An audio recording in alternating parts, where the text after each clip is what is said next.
This is a story about a man confronted by silence. A silence that forced him to face every flaw he'd hidden, every wound he'd ignored, every piece of himself he'd never dared to look at. He didn't hear the door at first. He only felt the silence that followed, thick, unnatural, colder than the night breeze slipping through the open window. The lamp beside the couch flickered, as if even the light hesitated to stay in the room with him. He lifted his eyes from the phone he wasn't really scrolling through, and the world around him shifted just enough for his pulse to pick up. She wasn't standing where she always stood at this hour. Her purse was gone. Her shoes, those soft brown ones she wore when her heart was too tired for heels, were missing from the rack. The faint scent of her cocoa butter lotion lingered like a ghost hovering in the doorway. "Amara?" His voice cracked in the quiet. "You home?" Only the refrigerator hummed in response. He stood quickly, something sharp tightening inside his chest. He scanned the apartment again, slower this time, as if maybe he'd missed a detail. Her sweater draped on a chair, her hair tie on the counter, some sign that she hadn't taken everything that mattered. Then he saw it. A folded note on the dining table, small enough to overlook, heavy enough to crush a man when opened. He froze. His fingers trembled before touching the paper. Something inside him already knew. When he finally opened the note, her handwriting stabbed through him in soft, steady strokes. "I can't stay where I no longer feel seen. I love you, but love should not hurt this quietly." The words blurred as he read them again. And again, his breath thinned. The room tilted for a moment, and he gripped the edge of the table to keep himself upright. "What do you mean?" he whispered, though she wasn't there to answer. The apartment suddenly felt like a museum of everything he had neglected. Her mug still beside the sink, her half-read novel by the bed, a hairpin trapped between couch cushions like a forgotten treasure. He walked through each room without purpose, touching things she once touched, replaying moments he once dismissed. He saw her back turned during arguments he brushed off, her quiet smiles slowly fading. The night she reached for him and found only the cold side of the bed. He had been blind comfortably, arrogantly blind. By midnight, denial had turned into something darker. He sat on the floor against the couch, knees bent, head dropped, the note clutched tight in his hand. The silence pressed against his ears until he thought he might break. He whispered her name again, softer this time. Not to call her, but because he needed to remember how her presence felt on his tongue. The night swallowed him whole. The next morning, sunlight fell across the apartment like an accusation. He woke on the floor, stiff, exhausted, the note still in his hand. He stood slowly, rubbed the ache in his neck, and moved to the kitchen for water. His reflection in the microwave door startled him, eyes red, jaw clenched, a man who looked like he'd lost something irreplaceable. His phone buzzed on the counter, a message from his colleague. "Meeting at 10. Don't be late again." He stared at the screen. The world didn't care that she had left. People expected him to show up the same way he always did, as if the foundation of him wasn't cracking. He showered, dressed, and stepped out of the apartment. But her absence followed him like a shadow, refusing to stay behind. At work, nothing made sense. He stared at documents without reading them. Someone asked a question. He answered the wrong thing. Someone else cracked a joke. He didn't hear it. The room kept moving around him, but his mind kept pulling him elsewhere. Her laughter at the restaurant last month, the way she curled into his chest on rainy days, her voice whispering, "Talk to me, please." He remembered how he responded. "Not now, Amara. I'm tired." He never noticed how those moments chipped away at her spirit. He thought she would stay no matter how deeply he neglected her. He thought love meant endurance instead of presence. A week passed, then two. Her absence grew louder, her toothbrush untouched, her side of the bed cold every morning. Her favorite playlist paused where she last left it. He found himself replaying their memories in painful loops, her laugh, her scent, her warmth, the tenderness she brought into rooms he walked through without noticing. One night, as rain hammered the windows, he broke.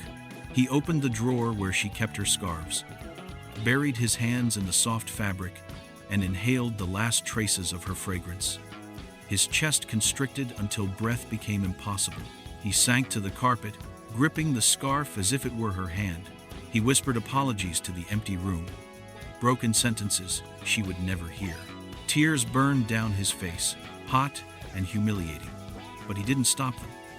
The grief had been waiting, gathering weight each day she wasn't there. When he finally stood again, his legs shook. But something had shifted. The denial had burned out. All that remained was the truth, raw and unfiltered. He had destroyed something precious, and now he had to understand why. It started slowly, not because he wanted to heal, but because he couldn't bear to remain the man who had driven her away. He sat on a bench outside the cafe she loved, notebook in hand, writing down the moments he remembered hurting her, moments he dismissed as small, insignificant, normal.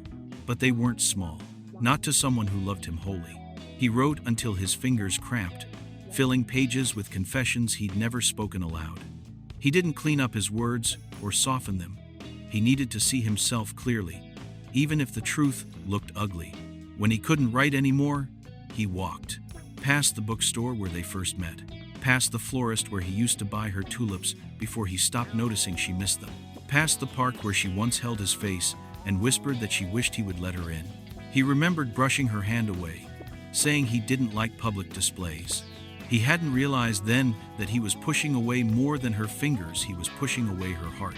He sat on a bench, elbows on his knees, head bowed. The city moved around him, cars passing, children laughing, strangers rushing to wherever they needed to be. But he felt frozen, trapped between the man he had been and the man he wanted to become. He pulled out his phone, opened a blank message, and typed her name. He stared at it until the screen dimmed. Then he locked the phone. The message remained unsent. He wasn't ready. Not yet. Home became a place of confrontation rather than comfort. The walls echoed with memories, her soft hums while cooking, the way she danced without music, the warmth she cast into every corner. He cooked for himself, but the food tasted wrong. He cleaned the apartment, but it felt lifeless. Even sleep betrayed him, dragging him into dreams where she walked away again and again. He began therapy not because he wanted to say the words, but because silence was suffocating him.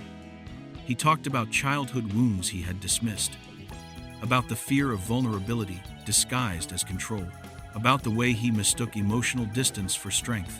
His therapist asked, "When did you learn that needing someone was weakness?" He didn't answer. He only felt the sting behind his ribs. Each session stripped him down, exposing truths he'd avoided for years. He hated it at first. Then, slowly, he began to understand himself in ways he never had. He learned to sit with emotions instead of burying them. He learned how often he used silence as a weapon. He learned that love was not something to possess, but something to nurture. Weeks turned into a month. Not a day passed without her crossing his mind. But the grief no longer drowned him, it taught him. One evening, as the sun bled gold across the living room floor, he opened his notebook again. He wrote a letter, not to win her back, not to beg, but because she deserved to hear the words he never gave her. He wrote about his failures, his regrets, the nights he lay awake wishing he could hold her again. He wrote about the man he used to be and the man he was working to become. The letter grew longer than he intended, pages filled with raw honesty, unguarded emotion, and the love he had been too afraid to show. When he finished, his hands shook. He folded the letter carefully, placed it in an envelope, and stared at it for a long time. He didn't know if sending it would change anything. He didn't know if she would read past the first line. He didn't know if she hated him, missed him, or had already moved on.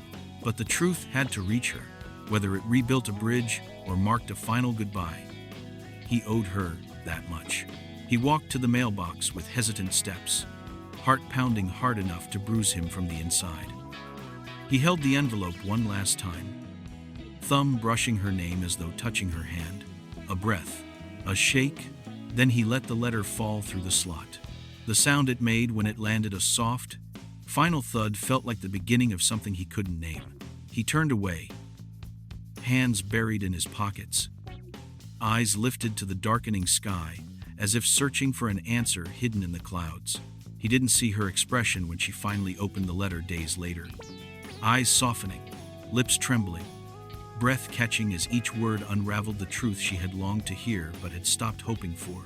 He didn't see her fingers pressed to her mouth as tears warmed her cheeks, or the way she whispered his name like it was something she had been afraid to say aloud. But he would. Soon, just not yet. Days later, the reply came. She didn't promise a return. She didn't say it would be easy, but she acknowledged what he had learned, the effort he had made, the growth he had forced himself to undergo. The words she wrote carried warmth, caution, and hope, a delicate bridge between them. And he learned that love isn't about reclaiming what was lost. Love is about becoming someone worthy of it, about showing up even when it terrifies you, and about never taking for granted the hearts that choose you every day. He walked past the apartment's hallway mirror and finally recognized the man reflected there, scarred, humbled, yet open. He understood that the greatest treasure isn't wealth, success, or control. It's the fragile, brilliant light of someone who believes in you, even when you fail to believe in yourself. As he stepped outside, the wind carried the faint scent of rain and possibility. He didn't know what tomorrow would bring, but he knew the lessons would stay with him.